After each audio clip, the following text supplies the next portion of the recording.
Mame Boatsama the fancy door the akogu e braso say ye di enkomo na nim say anocho ba metena say ya na e ya pomode ho nkomo e na me bedie no nti na me kai wo say Franco Trading Enterprise say Mr. Wada phones, laptops, printers, accessories, Franco TV, air conditioners, tabletop fridges ni nyina no wodi biaba ene no ye kwa yanim ka ne no na ye twini ma wa ayerom ne ade say no ayewa ne de obehia bi to bi si nche na emom ye de abefo kwa so na ye ne ma peace aka de ni nyina no we hear be a Franco Trading Enterprise. Ebe mo be sure man na simple kran one so be call Play Store na wa download the Franco app no ato phone no so wo bi ho ma ne mo moton ene de wodi ho dwuma nyina no benya bi e wo ho na afo no mo di inkita ho 0246422338 and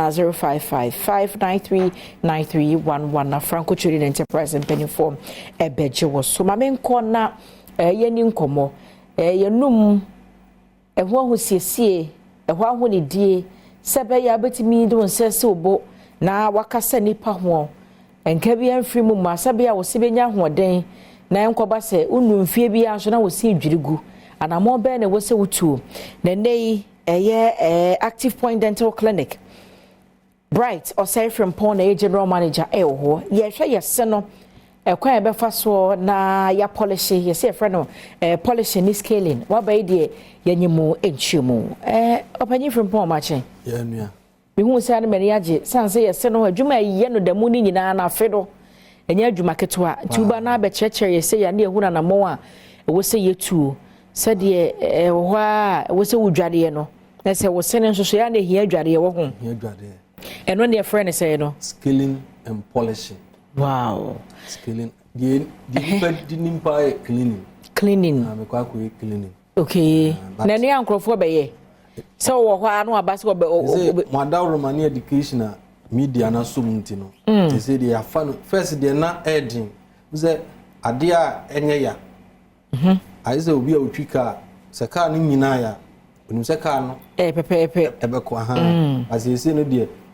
ya omanya ntiase sese uye cleaning na ebo ho ban free yade bebre ho se tokruba beda usim se obenya halitosis se obenya gingivitis se obenya periodontitis se o senkra ebe discalan ni nyina ne fara by ejina se ube cleaning ana onye cleaning ni de in dentistry no ehia pa yi a ense se wotena ho obi ehia bi ya na protocol yade tudwa yeso obi ani so say at least every 2 months 6 months no is twice in a year say we fa o dentist ho na wo yesa cleaning ni bi na hena na wo so wo ye de kaka ye no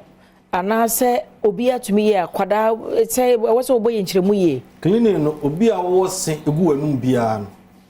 ana se wo anum menka na sa because obi e dangerous obi ni sin ba kokora nti okoka so bi a wosia we ga ni mi ni sin de ohia so be ko dentist ho obi a utimi ba wanum e de aduane atum bia no aye se we cleaning evize cleaning no de nya ye fra bibi preventive dentistry eno no usade a o preventive bibi de obi a ye se eye wa wasemihia ene wadi hia aye se we bi nti so ya koda o so ye pani o so ye mampani o so ye hwan o no cleaning ne de yetufu se mesraw se wunye bi da ene ya wo hwe Adom TV faka o schedule no ho hwereto ho eka wade ya month no this month September wo be faka ho bi ebi se enipa bebre animu gu ase e wo badwam isan se o be ka se na nka edini kasa echi obi se ubie nanum ane se no not a single tooth na hu tokuru ana cavity said them obi se ni nyina tokuru abedi de bia mu a ni nyina se wa amfa cleaning no asemihia onye bi da obi aye adwuma ne nkwa na nyina akọ pension but until kura se esenka okọ dentist no hohuru wanum na o se spaces na intentamon interdental spaces no dentist ni nyina free ho na calculus a ewo wanum ye kan calculus a wo de ofa hwehwe ade ye lobia bi kura ye green ni titu ona onom taa na wo hwa wo bisa abehyehyɛ wo se no ase ana akiri ni nyina no ye obi adwuma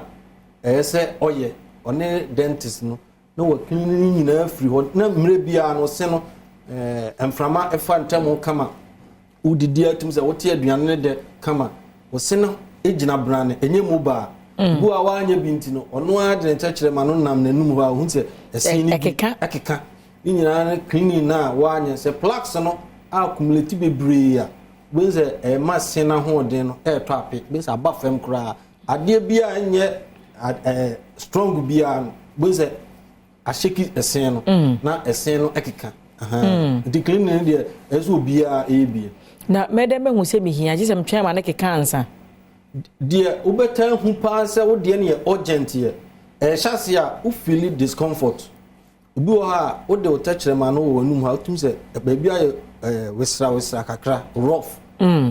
sɛ wo se ho no ɛyɛ rough ne ba na sɛ wa wo ho so de utachere ma no fefa wo se no hu se bibi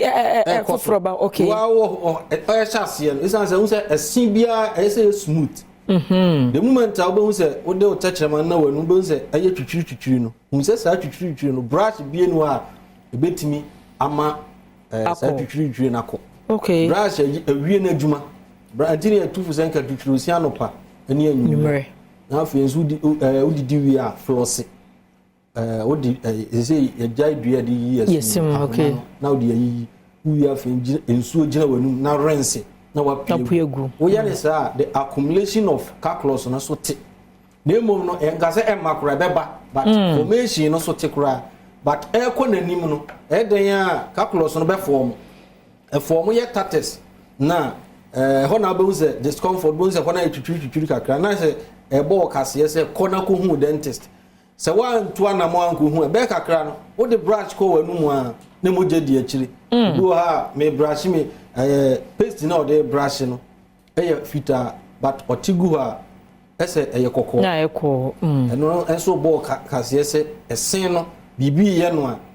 enye okay one pe ho pumasi bra be kakra wo nse duru se